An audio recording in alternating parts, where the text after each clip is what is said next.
बिस्मिल्लाहिर्रहमानिर्रहीम बिस्मिल्लाहिर्रहमानिर्रहीम। इब्तिदा रब करीम के मुक़द्दस नाम से जिसने हमें शऊर और अक्ल की दौलत अता की और हमें कलम पकड़ने का फ़न अता किया। और आज हफ्ते का दिन है और 22 रबीउल सानी 1446 हिजरी 26 अक्टूबर 2024 ईस्वी 12 कार्तिक और 2081 बकरमी का साल चल रहा है। यह है इजाफा न्यूज़ और आज की बात के साथ आपका मेज़बान सैयद नजफ अली रज़ा शिराजी हाजिर है। डी चौक एहतजाज केस अलीमा खान और उज़मा खान की ज़मानतें जो कल मंजूर हो गई थी और कल उन्हें जेल से रिहा कर दिया गया। और बिलू एरिया एहतजाज केस में MPs अनवर ज़ेब, मलिक लियाकत और 76 मुलाजमीन डिस्चार्ज हुए। 4 कारकुनों की ज़मानतें मंजूर हुई। अडियाला जेल से उन्हें भी रिहा कर दिया गया। अच्छा, और बानी PTI की 9 मई के मुकदमात में दरख्वास्त ज़मानत पर समात 2 नवंबर तक मुलतवी की गई है। तौहीन अदालत की दरख्वास्त भी निपटा दी गई है।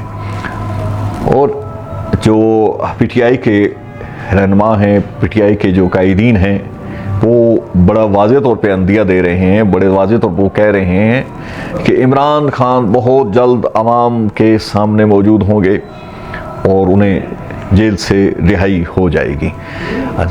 दूसरी तरफ क्योंकि जो जैसे फैसल वावडा हैं, उन्होंने तो बड़ा वाज़े तौर पे कहा है कि ये डील है, डील के तहत बुशरा बीवी की रिहाई हुई है।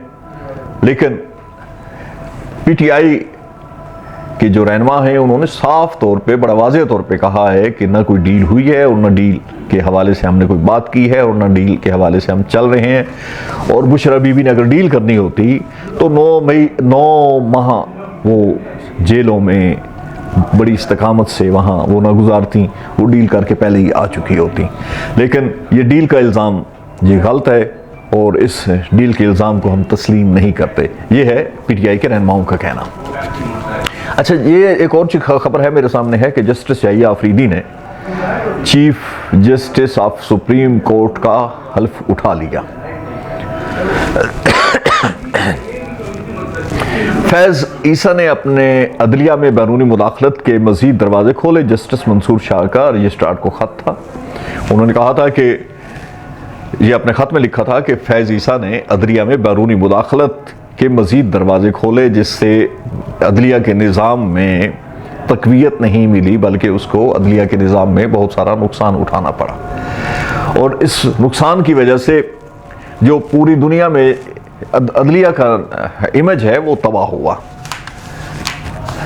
और क्योंकि फैज़ ईसा साहब ने एक जुमला कहा था कि कागज़ों पर चलते हैं, सच ऊपर वाला जानता है, जो यहाँ नहीं उनका भी शुक्रिया। ये फैज़ ईसा ने अपने उनमें जब प्रोग्राम हो रहा था तो उन्होंने अपनी उस तकरीब में ये जुमले कहे थे। अच्छा, एक और बात जो है मेरे सामने है कि नवाज शरीफ कल से यहाँ से रवाना हो के दुबई चले गए थे।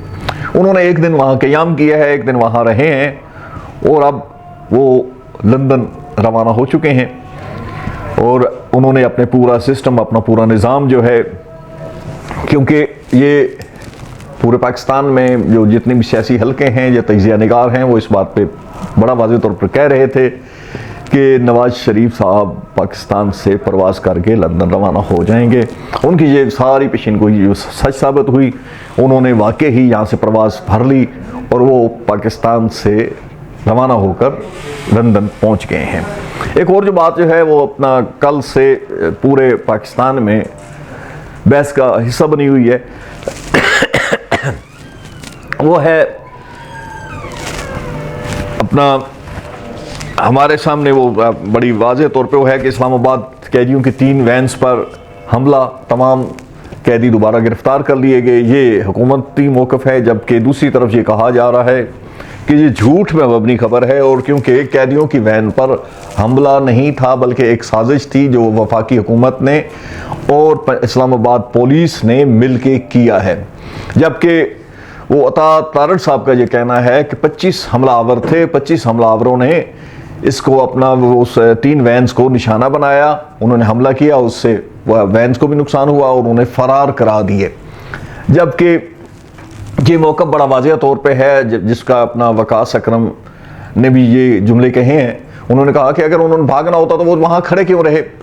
वो उन्होंने, जब ये वाक़या अपना रील चल रही थी, मीडिया पर ये बातें चल रही थी, उसी दौरान उनका मैसेज भी आ गया था और उन्होंने अपना मौक़िफ़ भी सोशल मीडिया पर चढ़ा दिया था, जिसमें उन्होंने वाज़ेह तौर पे कहा था कि वैन के पास सारे कैदी खड़े हैं, उन्हें पुलिस वालों ने ये कहा कि आप भाग जाओ, आप भाग जाओ, आप भाग जाओ, लेकिन कोई भी कैदी भागा नहीं, वो वहाँ खड़े रहे, क्योंकि उन्हें पता था कि ये वफाकी हुकूमत का कोई एजेंडा है, जिस एजेंडे के तहत वो इस ताकि तहरीक इंसाफ पे कोई नया इल्ज़ाम लगाया जा सके, इसलिए कोई भी कैदी भागने के लिए तैयार नहीं हुआ, वो वहाँ मौजूद रहे।